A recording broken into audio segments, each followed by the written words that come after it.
सभी विद्यार्थियों का स्वागत है। आज हम स्वयं प्रकाश द्वारा लिखित कहानी नेताजी का चश्मा का पाठ करेंगे और साथ ही साथ उसको एक्सप्लेन भी करने का प्रयास करेंगे। उससे पहले हम स्वयं प्रकाश जी का परिचय देख लेते हैं। स्वयं प्रकाश का जन्म सन 1947 में इंदौर मध्य प्रदेश में हुआ। मैकेनिकल इंजीनियरिंग की पढ़ाई करके एक औद्योगिक प्रतिष्ठान में नौकरी करने वाले स्वयं प्रकाश का बचपन और नौकरी का बड़ा हिस्सा राजस्थान में बीता। ये वसुधा पत्रिका के संपादन से जुड़े रहे। 8वें दशक में उभरे स्वयं प्रकाश आज समकालीन कहानी के महत्वपूर्ण हस्ताक्षर हैं।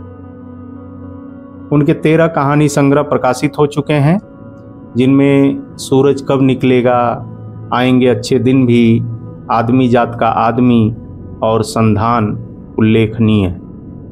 उनके बीच में विनय और ईंधन उपन्यास चर्चित रहे हैं। उन्हें पहल सम्मान, बनमाली पुरस्कार, राजस्थान साहित्य अकादमी पुरस्कार आदि पुरस्कारों से पुरस्कृत किया जा चुका है। इनका निधन 2019 में हुआ।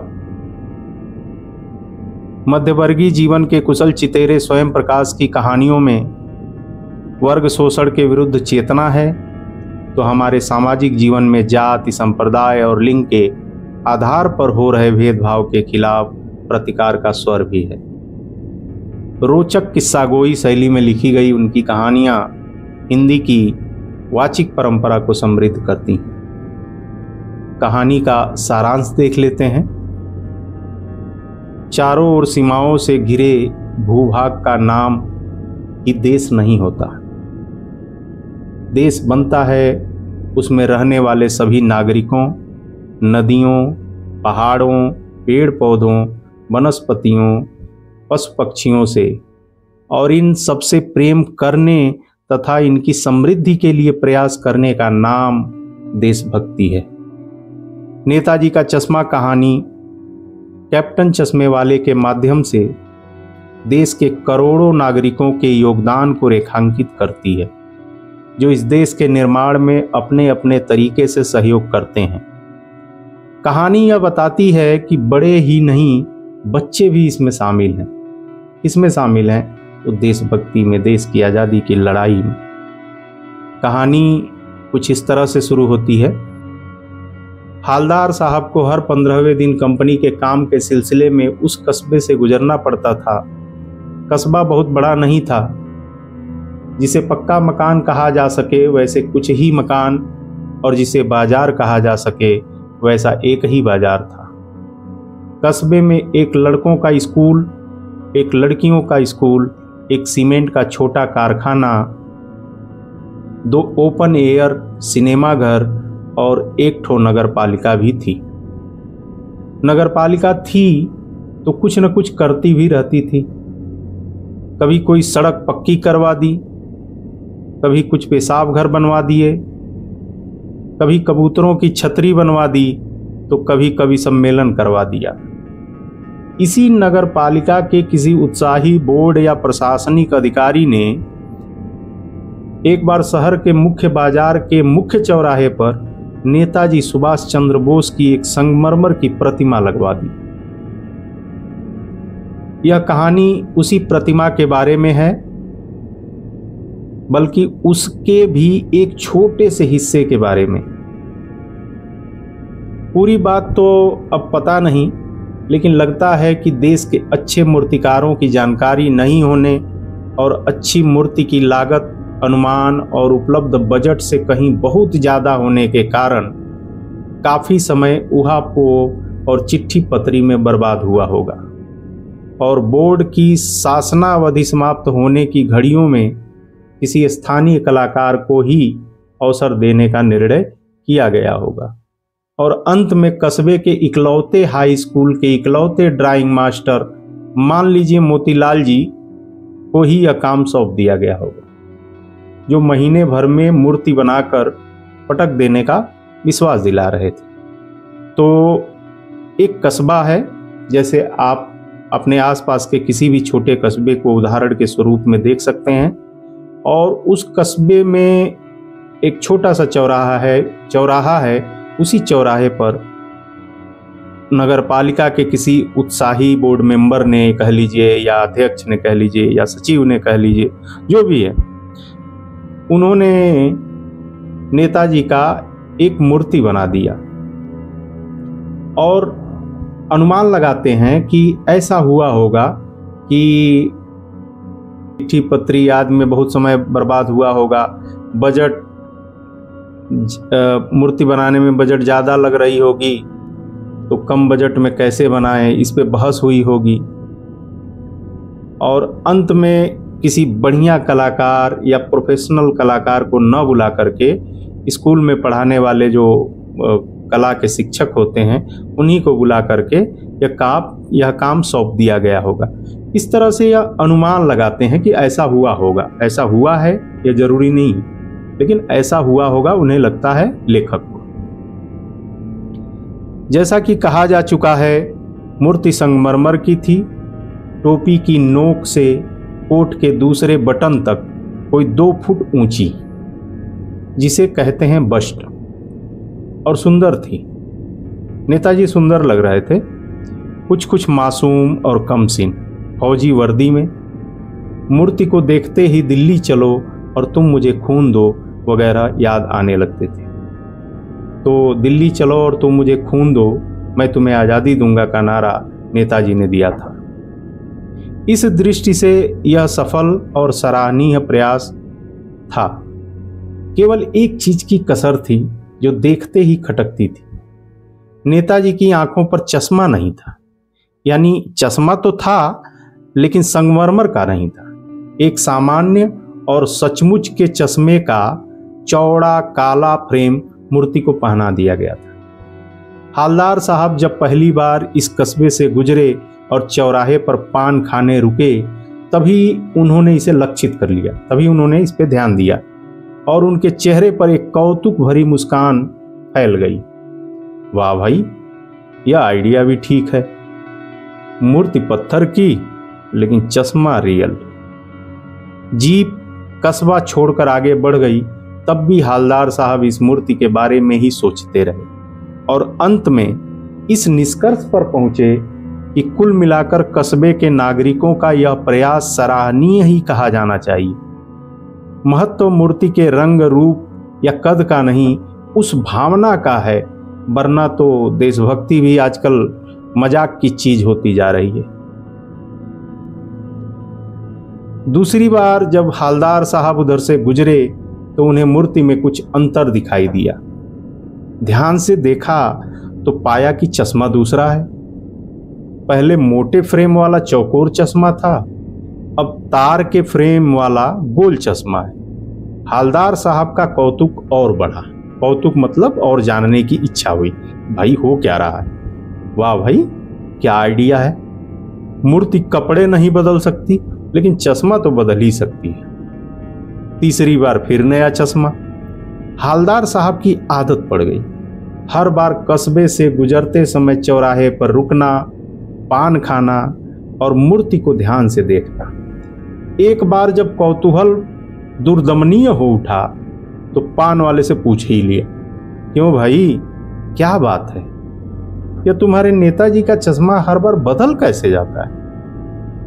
पान वाले के खुद के मुंह में पान ठुसा हुआ था। वह एक काला, मोटा और खुशमिजाज आदमी था। हालदार साहब का प्रश्न सुनकर वह आंखों ही आंखों में हंसा। उसकी तोंद थिरकी। पीछे घूमकर उसने दुकान के नीचे पान थूका और अपनी लाल काली बत्ती सी दिखाकर बोला, कैप्टन चश्मे वाला करता है। क्या करता है? हालदार साहब कुछ समझ नहीं पाए। चश्मा चेंज कर देता है, पान वाले ने समझाया। क्या मतलब? क्यों चेंज कर देता है? हालदार साहब अब भी समझ नहीं पाए। कोई गिराक आ गया समझो, उसको चौड़े चौकट चाहिए, तो कैप्टन किधर से लाएगा? तो उसको मूर्ति वाला दे दिया, उधर दूसरा बिठा दिया। अब हालदार साहब को बात कुछ कुछ समझ में आई। एक चश्मे वाला है जिसका नाम कैप्टन है। उसे नेताजी की बगैर चश्मे वाली मूर्ति बुरी लगती है, बल्कि आहत करती है, मानो चश्मे के बगैर नेताजी को असुविधा हो रही हो। इसलिए वह अपनी छोटी सी दुकान में उपलब्ध गिने चुने फ्रेमों में से एक नेताजी की मूर्ति पर फिट कर देता है। लेकिन जब कोई ग्राहक आता है और उसे वैसे ही फ्रेम की दरकार होती है, मतलब जरूरत होती है जैसा मूर्ति पर लगा है, तो कैप्टन चश्मे वाला मूर्ति पर लगा फ्रेम संभवतः नेताजी से क्षमा मांगते हुए लाकर ग्राहक को दे देता है और बाद में नेताजी को दूसरा फ्रेम लौटा देता है। वाह भाई, खूब, क्या आइडिया है। लेकिन भाई एक बात अभी भी समझ में नहीं आई। हालदार साहब ने पान वाले से फिर पूछा, नेताजी का ओरिजिनल चश्मा कहाँ गया? पान वाला दूसरा पान मुंह में ठूंस चुका था। दोपहर का समय था, दुकान पर भीड़ भाड़ अधिक नहीं थी। वह फिर आंखों ही आंखों में हंसा, उसकी तोंद थिरकी, कत्थे की डंडी फेंक पीछे मुड़कर उसने नीचे पीक थूकी और मुस्कुराता हुआ बोला, मास्टर बनाना भूल गया। मास्टर वही जो है स्कूल के मास्टर। पान वाले के लिए यह एक मजेदार बात थी, लेकिन हालदार साहब के लिए चकित और द्रवित करने वाली। यानी वह ठीक ही सोच रहे थे। मूर्ति के नीचे लिखा, मूर्तिकार मास्टर मोतीलाल। वाकई कस्बे का अध्यापक था। बेचारे ने महीने भर में मूर्ति बनाकर पटक देने का वादा किया होगा, बना भी ली होगी, लेकिन पत्थर में पारदर्शी चश्मा कैसे बनाया जाए, कांच वाला, यह तय नहीं कर पाया होगा, या कोशिश की होगी और असफल रहा होगा, या हो सकता है बनाते बनाते कुछ और बारीकी के चक्कर में चश्मा टूट गया होगा, या हो सकता है पत्थर का चश्मा अलग से बनाकर फिट किया होगा और वह निकल गया होगा। उफ। हालदार साहब को यह सब कुछ बड़ा विचित्र और कौतुक भरा लग रहा था। इन्हीं ख्यालों में खोए खोए पान के पैसे चुकाकर चश्मे वाले की देशभक्ति के समक्ष नतमस्तक होते हुए वह जीप की तरफ चले, फिर रुके, फिर मुड़े और पान वाले के पास जाकर पूछा, क्या कैप्टन चश्मे वाला नेताजी का साथी है या आजाद हिंद फौज का भूतपूर्व सिपाही? पान वाला नया पान खा रहा था। पान पकड़े अपने हाथ को मुंह से 1.5 इंच दूर रोककर उसने हालदार साहब को ध्यान से देखा, फिर अपनी लाल काली बत्ती सी दिखाई और मुस्कुरा कर बोला, नहीं साहब, वो लंगड़ा क्या जाएगा फौज में, पागल है पागल। वो देखो वो आ रहा है, आप उसी से बात कर लो, फोटो वोटो छपवा दो उसका कहीं। हालदार साहब को पान वाले द्वारा एक देशभक्त का इस तरह मजाक उड़ाया जाना अच्छा नहीं लगा। मुड़कर देखा तो अवाक रह गए। एक बेहद बूढ़ा मरियल सा लंगड़ा आदमी, सिर पर गांधी टोपी और आंखों पर काला चश्मा लगाए, एक हाथ में एक छोटी सी संदूकची और दूसरे हाथ में एक बांस पर टंगे हुए बहुत से चश्मे लिए अभी अभी एक गली से निकला था और अब एक दुकान के सहारे अपना बांस टिका रहा था। तो इस बेचारे की दुकान भी नहीं, फेरी लगाता है। हालदार साहब चक्कर में पड़ गए।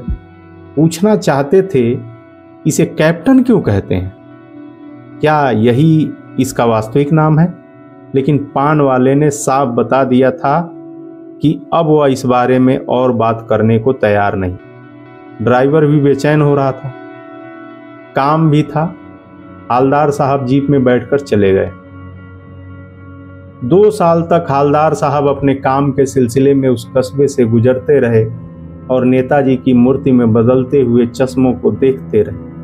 कभी गोल चश्मा होता, कभी चौकोर, कभी लाल, कभी काला, कभी धूप का चश्मा, कभी बड़े कांचों वाला गोगो चश्मा, पर कोई न कोई चश्मा जरूर होता। उस धूल भरी यात्रा में हालदार साहब को कौतुक और प्रफुल्लता के कुछ क्षण देने के लिए। फिर एक बार ऐसा हुआ कि मूर्ति के चेहरे पर कोई भी कैसा भी चश्मा नहीं था। उस दिन पान की दुकान भी बंद थी, चौराहे की अधिकांश दुकानें बंद थीं। अगली बार भी मूर्ति की आंखों पर चश्मा नहीं था। हालदार साहब ने पान खाया और धीरे से पान वाले से पूछा, क्यों भाई, क्या बात है? आज तुम्हारे नेताजी की आंखों पर चश्मा नहीं है। पान वाला उदास हो गया। उसने पीछे मुड़कर मुंह का पान नीचे थूका और सिर झुकाकर अपनी धोती के सिरे से आंखें पोंछता हुआ बोला, साहब, कैप्टन मर गया। और कुछ नहीं पूछ पाए हलदार साहब। कुछ पल चुपचाप खड़े रहे, फिर पान के पैसे चुकाकर जीप में आ बैठे और रवाना हो गए। बार बार सोचते क्या होगा उस कौम का जो अपने देश की खातिर घर, गृहस्थी, जवानी, जिंदगी सब कुछ होम देने वालों पर भी हंसती है और अपने लिए बिकने के मौके ढूंढती है। दुखी हो गए। 15 दिन बाद फिर उसी कस्बे से गुजरे। कस्बे में घुसने से पहले ही ख्याल आया कि कस्बे की हृदय स्थली में सुभाष की प्रतिमा अवश्य ही प्रतिष्ठापित होगी, लेकिन सुभाष की आंखों पर चश्मा नहीं होगा, क्योंकि मास्टर बनाना भूल गया और कैप्टन मर गया। सोचा आज वहां रुकेंगे नहीं, पान भी नहीं खाएंगे, मूर्ति की तरफ देखेंगे भी नहीं, सीधे निकल जाएंगे। ड्राइवर से कह दिया चौराहे पर रुकना नहीं, आज बहुत काम, पान आगे कहीं खा लेंगे। लेकिन आदत से मजबूर आंखें चौराहा आते ही मूर्ति की तरफ उठ गईं। कुछ ऐसा देखा कि चीखे, रोको। जीप स्पीड में थी। ड्राइवर ने जोर से ब्रेक मारे। रास्ता चलते लोग देखने लगे। जीप रुकते न रुकते हालदार साहब जीप से कूदकर तेज तेज कदमों से मूर्ति की तरफ लपके और उसके ठीक सामने जाकर अटेंशन में खड़े हो गए। मूर्ति की आंखों पर सरकंडे से बना छोटा सा चश्मा रखा हुआ था, जैसे बच्चे बना लेते हैं। हालदार साहब भावुक हैं। इतनी सी बात पर उनकी आंखें भर आईं। कहानी यहीं पर खत्म हो जाती। असल में इस कहानी में देशभक्ति की भावना के बारे में बताया गया है कि वास्तव में देशभक्ति कहते किसे। देशभक्ति किसी बाउंड्री में नहीं होती, देशभक्ति किसी जुलूस में नहीं होती, देशभक्ति किसी नारे में नहीं होती। देशभक्ति तो हृदय में होती है, और यह हृदय की ही बात है, वह लगाव की ही बात है कि अपने पूरे जीवन में कैप्टन कुछ करे न करे, लेकिन नेताजी को बिना चश्मे के देख पाना उसके लिए मुश्किल था। और जब वह मर जाता है तो यहां पे जो लास्ट में मूर्ति की आंखों पर सरकंडे से बना छोटा सा चश्मा रखा हुआ था, जैसे कोई खेल खेल में बच्चे चश्मा बनाते हैं, वैसा चश्मा, यह दिखाता है कि देश में देशभक्तों की कमी नहीं है, और वह उम्मीद का प्रतीक है कि चाहे कुछ भी हो जाए, देश के लोग देश से प्रेम करना नहीं छोड़ सकते। जो सच्चे देशभक्त हैं वो अपने हृदय से देश को प्रेम करते रहेंगे। प्रतीकात्मक तरीके से और बहुत ही रोचक तरीके से इस कहानी के माध्यम से हम यह सीखते हैं कि देशभक्ति की जो भावना होती है वह किसी दिखावे से नहीं आती है, वह तो हृदय की चीज है, वह तो प्रेम की चीज है, और जिसके अंदर वह होती है वह देश से, देश की आजादी के लिए लड़ने वाले सभी सेनानियों के लिए सदैव सम्मान देना चाहता है, उसके सामने नतमस्तक होता है। हालदार साहब के अंदर भी देशभक्ति की भावना दिखाई देती है, उनका मानवीय स्वरूप दिखाई देता है।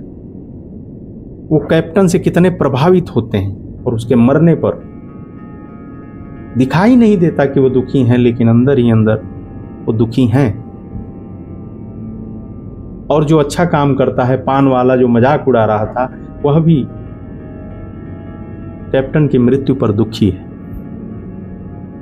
दुकानें उस दिन बंद थीं, यानी कि लोग भी दुखी हैं।